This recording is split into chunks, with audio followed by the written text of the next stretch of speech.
In this, our last session, I want to ask an odd question. What's love got to do with it? Does negotiation have anything to do with love, and vice versa? That is a strange question for a negotiation course. After all, negotiation seems to be all about satisfying our own needs. Love is all about being concerned for others. But if love and negotiation are in conflict, that's a serious problem. What do you do when the other person is being a jerk? When you're in serious conflict? When one of you badly needs something, but the other doesn't want to give it up? If the two approaches give different answers, then we face a serious choice. For example, what if your spouse is sick and asks you to dump the garbage, but you really don't want to? Love might say, do it anyway. Negotiation might seem to recommend this comeback. Well, will you walk the dog? So, can we reconcile love and negotiation? Maybe not.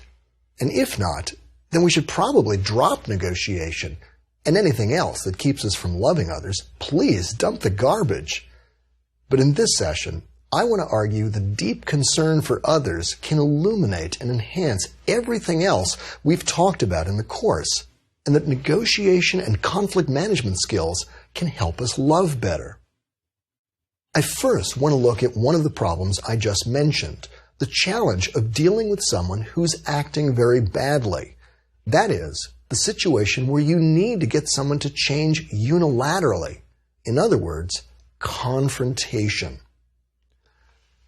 We've seen examples of compassionate confrontation, and its remarkable power has amazed us. Mahatma Gandhi in India confronting the British, Martin Luther King in the American South confronting white segregationists. Now, their goodness and courage can seem like an impossible ideal that we can't use in our own lives.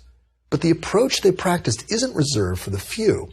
It's something anyone can practice. As we'll see, there is a way to confront well, so well that it can help you win unilateral change without damaging the relationship. And curiously, it draws heavily on insights we've developed before, because like King and Gandhi's approach, it's hard on the problem, soft on the person.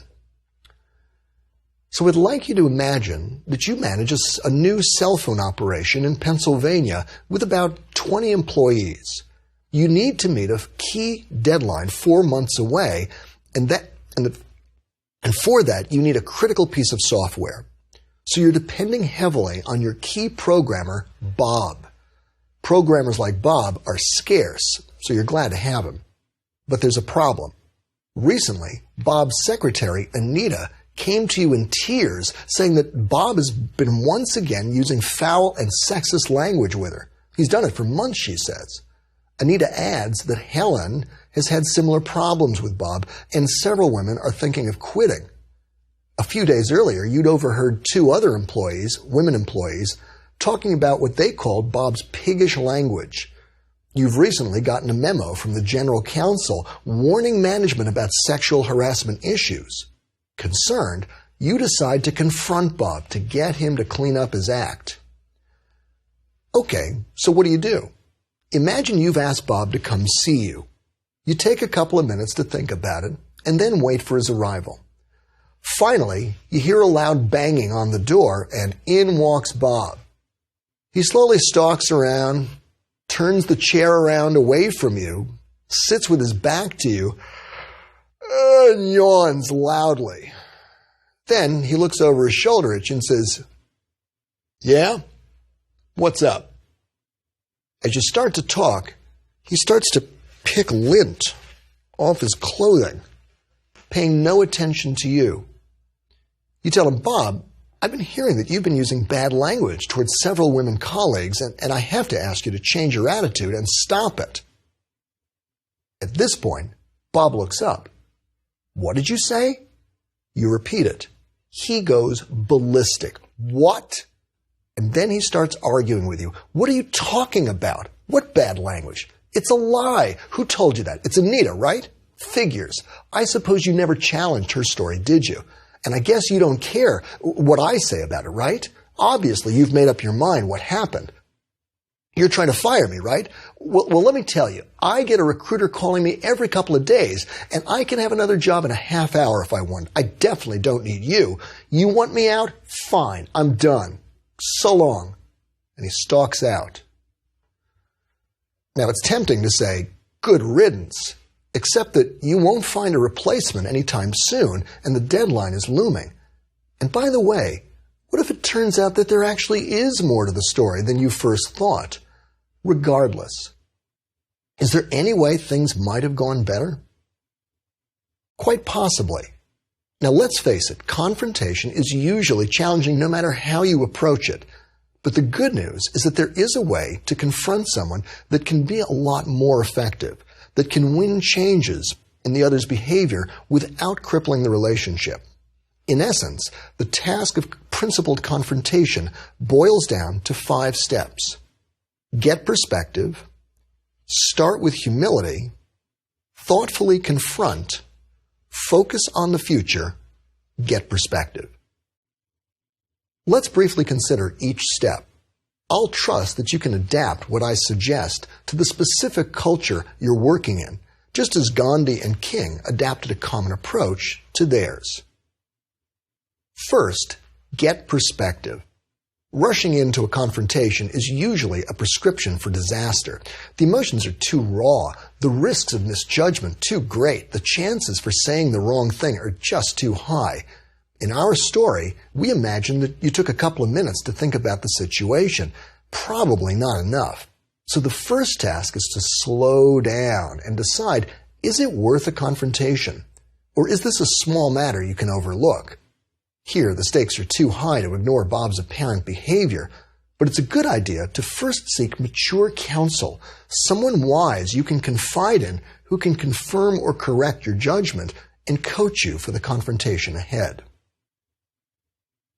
Then it's a good idea to prepare well, gathering facts and thinking or role-playing the encounter so you know what you do and don't want to say. Preparing also means finding your best alternative so you know what you'll do if Bob won't agree to change.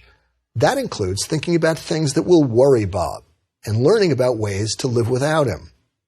Lastly, it's a good idea to remember the last time someone confronted you. We've all been there, and remembering being confronted can help us confront without sounding arrogant or condescending. Next, start the conversation with humility. Now, don't worry, this doesn't mean taking a groveling approach. Far from it. It does mean first scheduling the conversation in private. Why? Because a public confrontation may make you look tough, but it will probably work against your goal. Chances are it'll humiliate Bob and make him dig in or blow up. So you might call Bob and say, I have something fairly important I need to talk with you about. Can we meet in my office for a few minutes tomorrow morning at 9? Don't say the topic because that will start the confrontation. When you meet, offer courtesy and, if necessary, request it. Clearly, Bob was being discourteous, and you won't be able to talk substantively until you've handled that. Bob, I wonder if we can sit facing each other. I need to be sure we're communicating well. You probably want to raise the topic early, briefly, and factually without prejudgment. A lot of rapport building here may not be wise because it may make Bob feel set up. So you might say early on, Bob, I need to talk with you about something difficult. I've heard that more than one person say recently that you've been using strong, troubling language when you've spoken with some of the women in the office. I'm concerned. What's going on? Notice what you're not saying. You're not accusing or prejudging. You're simply raising the issue and asking about it. That's crucial. Bob can't say you're biased or unfair. You're just seeking important information. Then it's time to practice humility another way, by listening. That way, you're signaling open-mindedness, fairness, and respect, and you may well learn things that will help you see the situation better. If Bob denies everything or adds shocking new facts that change everything, you can ask follow-up questions. Not sure what to do next? That's okay. You can say, okay, Let me think about what I've learned from you, and let's talk again if I think it makes sense to. Thanks for coming by. But if you find things are pretty much as you'd gathered, it's time to thoughtfully confront. Thoughtfully? Yes. That's a key to your success. If you just confront, you may wail on Bob, make him feel belittled or resentful, as he felt in our vignette. But if you're just thoughtful and kind, you may lose the force of your point. Fortunately, you don't have to choose. You can do both. To confront thoughtfully, you first want to confront his behavior, not his character, not his attitude, or his personality. After all, you can't change or measure those things, but you can change and measure his conduct. In short, you want to focus on the problem, not the person. So you might say, Bob, I expect professional language and conduct here at the office. That means treating everyone, including women colleagues, with respect and not using sexist language. It's okay to express anger if necessary, but not in a way that's demeaning. One way to frame the message without provoking needless resentment is to rely more on I statements, since you statements sound more threatening. Regardless, though, you have to expect Bob will be defensive. How to cope? A good way is to use active listening when he gets defensive, to show him you're understanding him, then correct him if necessary. So you might say, I get it, Bob. You think I'm setting you up to be fired, but I'm not. In fact, I wouldn't be having this conversation with you in private if I were. It's your language I'm talking about. And if that changes, the future can be really good. You'll probably need to be ready to say your message several times in ways. Some psychologists say it takes 4 to 10 repetitions for a confrontational message to get through. Stressful, isn't it? Good thing you really prepared. Good thing you rehearsed and practiced saying the point well several ways. As you focus on the future, you want to press for concrete, measurable change now, not vague assurances. Bob, what can we do about this now to be sure things will change starting today? Let's think about some ideas. Inviting Bob's participation may help him buy in more to the solution. Even if his ideas aren't great, you can use your training to encourage him. Bob, I kind of like your suggestion about communicating face-to-face more often instead of by email. Let's keep it as one possible solution. What else could we do? But notice that you're not going to allow trades and deals here. If Bob says, I'll act better if you give me a new secretary and a new computer, that will send a terrible signal that you're rewarding bad behavior. That's why this is a confrontation, not a negotiation. To encourage Bob that change is worthwhile, it will be helpful to talk about your sincere hopes. Bob, if things change, I'm confident you have a real future here. I wouldn't be talking with you about it if I didn't think so. That's important because even if Bob seems cocky and indifferent, he's probably scared and unhappy. Building him a golden bridge can help bring him to his senses, not his knees. But you also need to be ready to warn and escalate if Bob is unwilling to change. Fortunately, you've thought about this carefully and identified the most credible and least coercive things you can do that will get Bob's attention. Bob, I hope I won't have to bring this problem to our general counsel's attention. I'm concerned he'll note it in reference checks if you ever go with a future employer. I will share it with him if I must, but I don't think we need to go that way. Your goal is to win Bob's commitment to specific action with a plan to follow up so you know he's changing. With that in hand, you can end with a handshake or whatever seems appropriate. Bob, you might say, I know I can count on you to do what we've agreed to. I'll follow up with a private email recapping what we've said. Let's plan to talk again in a week to see how it's going. Now, I guarantee you that it won't go perfectly. I've done confrontations myself, and it is not easy. So it's a good idea, again, to get perspective by debriefing with your confidant, reviewing the conversation, spotting mistakes and corrections you may need to make, and then following up with Bob if necessary to clarify any points of confusion. The Latin origin of the word confrontation is a word meaning to face in defiance or hostility. That's how we started with Bob, and it's a high-risk approach that can often backfire. Here, we're doing something different. We're facing with gentle strength. We're open to learning, pressing, and encouraging, so we don't just win, but also begin to win over to our side the Bobs in our life.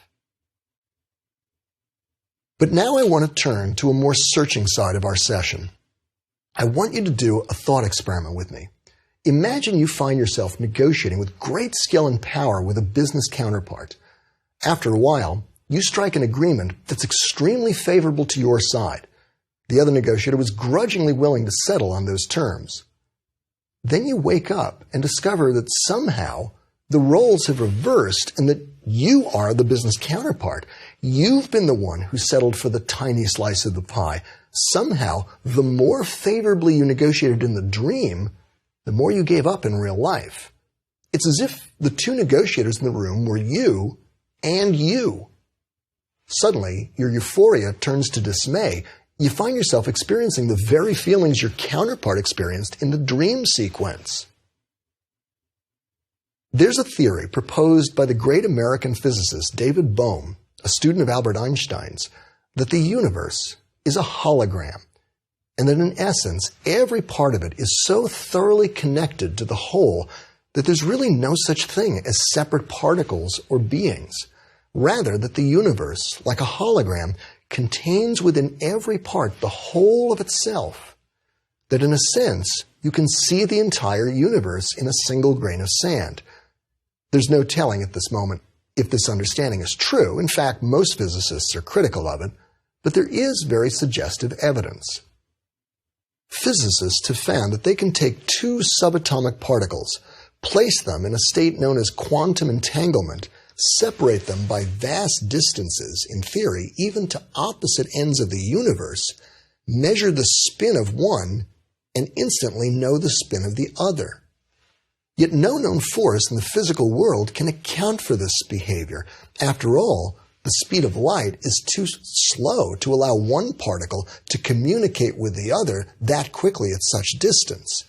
Bohm suggests that we're looking actually not at two particles, but two aspects of the same particle, even though by conventional examination, the particles are separate and distinct.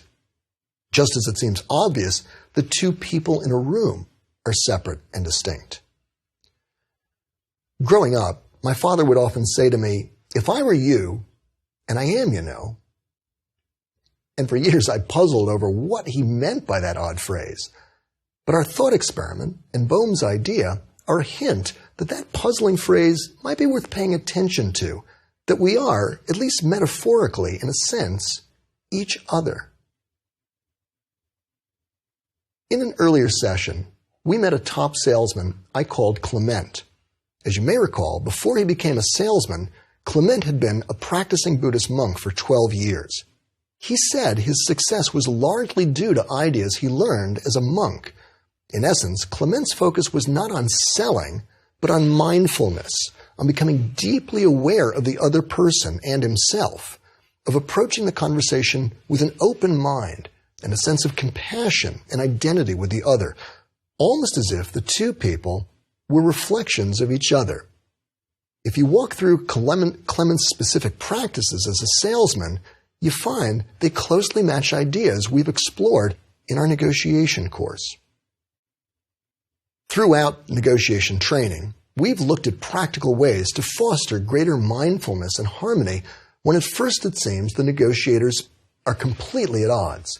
We talk about asking dumb questions, going slow to go fast, being hard on the problem, soft on the person, bringing them to their senses, not their knees, creating mutually satisfying agreements, and reframing to speak with intentional respect, a rich word whose origin means the act of looking back or often at another. We talk about dumb listening when we seek to clear our minds and understanding non-judgmentally, that is, without necessarily agreeing, and active listening where we show the other that we've heard them. We look intentionally for ways to go below the surface of conflicts and disagreements and discover hidden unities and harmonies. We approach the conversation with intentionality, seeking to learn and think well before and during the talks. We don't always agree, but we seek to disagree without anger. And even when we find ourselves fighting with the other side, we cultivate the ability to do that in ways that require the least coercion necessary, that fosters face-saving, trustworthiness, and mutual respect. To further build trust, we sometimes look for ways to surrender a measure of control to the other. When we must seek more, we do it first as advocates, where our service to others demands that we achieve favorable outcomes. Even when we're advocating for ourselves, we seek to moderate ambitions at least slightly, seeking a just and justifiable outcome, recognizing that the other person needs a profit margin and that a reputation for greediness tends to backfire. And we're open in other situations to intentionally compromising, satisficing, or even sacrificing. In all of these ways and others, it can seem superficially as if we're merely developing negotiation skills that can serve us individually. And in a sense, that is true. But there is a deeper aspect to this work, to the practical ability to see beyond ourselves to the other person, the undiscovered continent, and discover hidden harmonies and unities.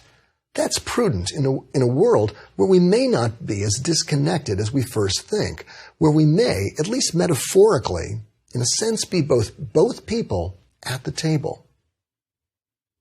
Curiously, practices within many meditative and prayer traditions parallel practices skilled negotiators use during negotiations. Specifically, the meditator or prayer practices a kind of dumb listening, paying quiet attention, not to the other negotiator, but rather to her own thoughts or breath or her sense of the divine. Like a skilled negotiator considering others' thoughts, she seeks to notice her own thoughts without judgment. Also, like a skilled negotiator, she goes slowly and quietly, and is comfortable with silence. In fact, these practices may be an additional way, besides preparation and role-playing, to help you be more calm in difficult negotiations and confrontations. But there's curious evidence that practices such as these, meditation and prayer, may do more than merely prepare you to deal more effectively with conflict and negotiation. They may also help you handle them better.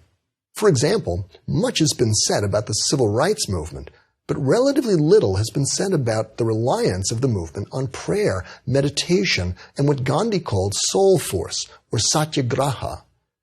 These practices complemented vigorous demonstration and negotiation by civil rights activists. Without them, it's hard to envision how the civil rights movement might have otherwise succeeded.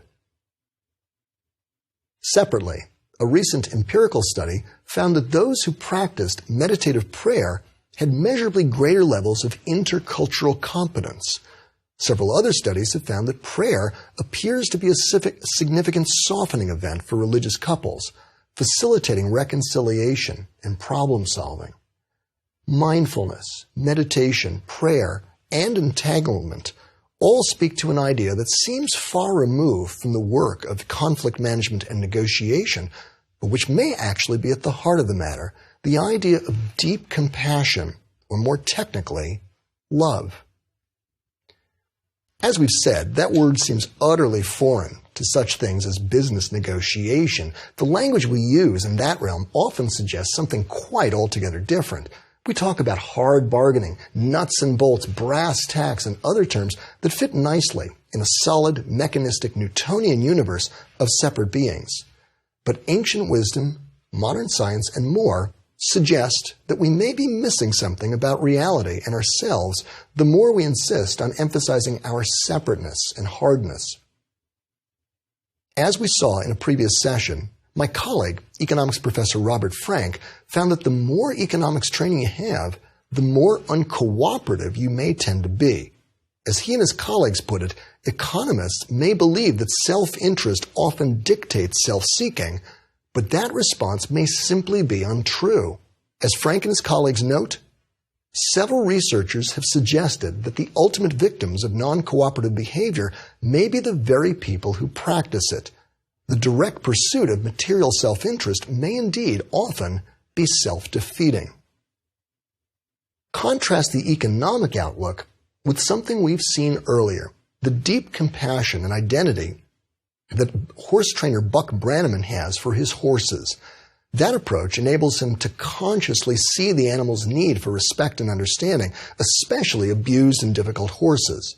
There are many words for what Buck is doing, but one word for it is love, the act of showing kindness, compassion, and concern for another. Strangely, horses cooperate with him in ways that leave ordinary horse owners and riders astonished.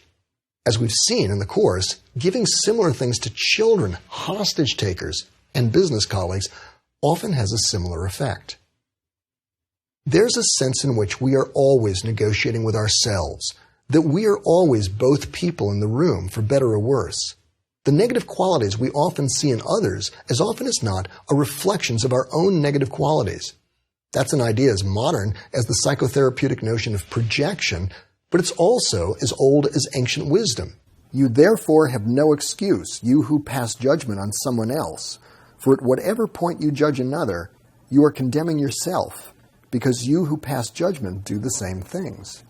Further, the way we treat others seems in many ways to ultimately redound to us for better or worse, an idea found in Eastern ideas such as karma and the Judeo-Christian tradition that you reap what you sow, that in a sense it is we ourselves we are punching, gentling, haggling, lovingly confronting, and making peace with, that we are always entangled with the other.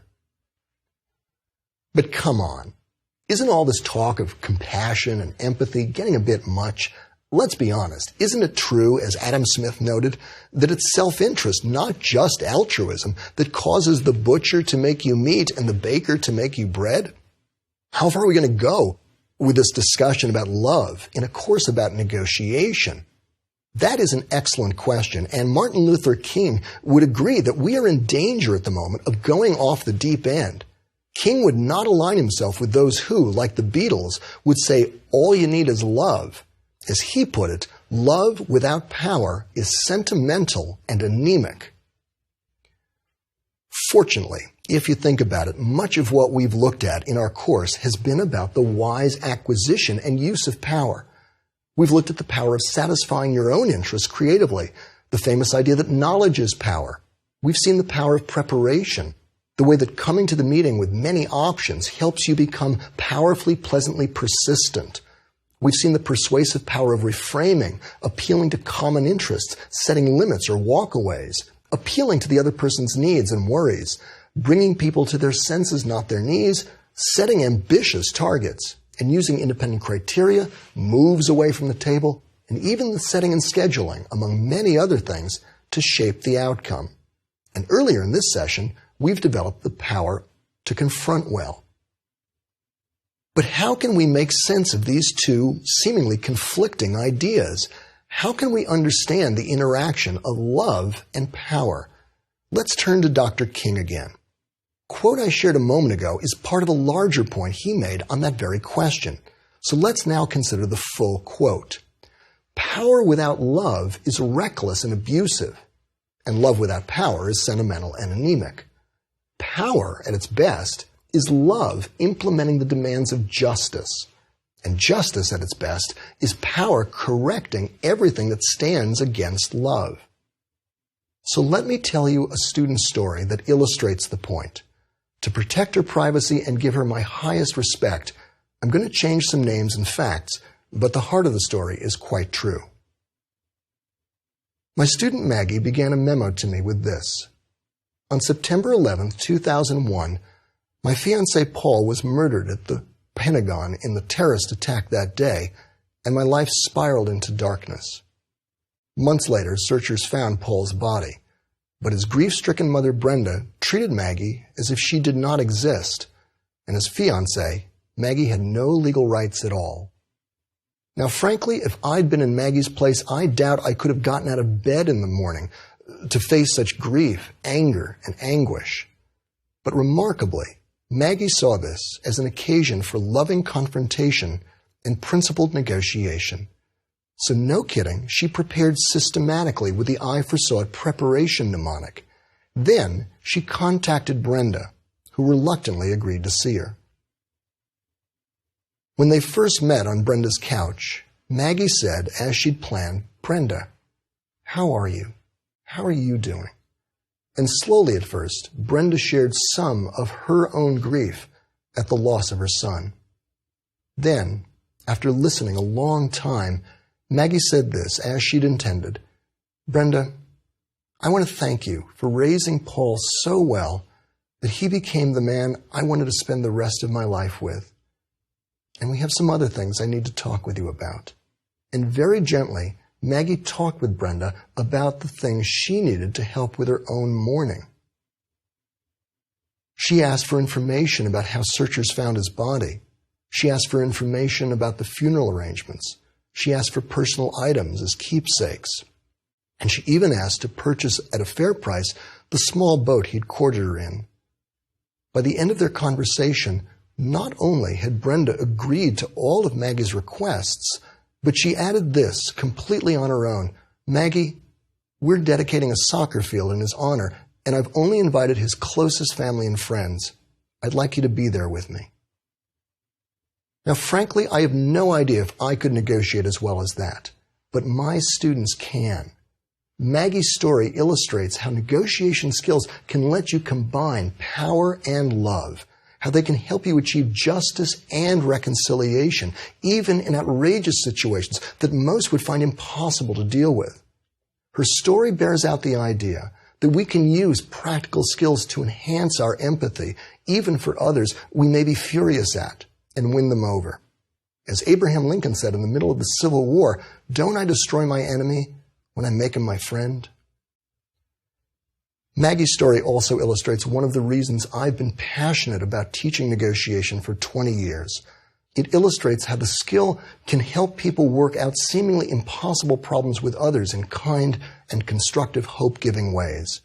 At its best, principled negotiation can be part of the larger task of winning warmly, of having power and love, of fighting for justice and loving our neighbors as ourselves. So let me invite you again to aspire to put this remarkable skill of negotiation to full and high use, to seek more, not less, than the ability to do well in the short run economically, though it certainly can do that for you in several ways, but also to use negotiation skills to be a better teammate and leader, a better family member and citizen, even at times a peacemaker, as one who can find hope in very practical ways. To understand others more than you thought you could, and do it with power that serves both of you well. Who would have thought we could do that? But in this life, what could be better?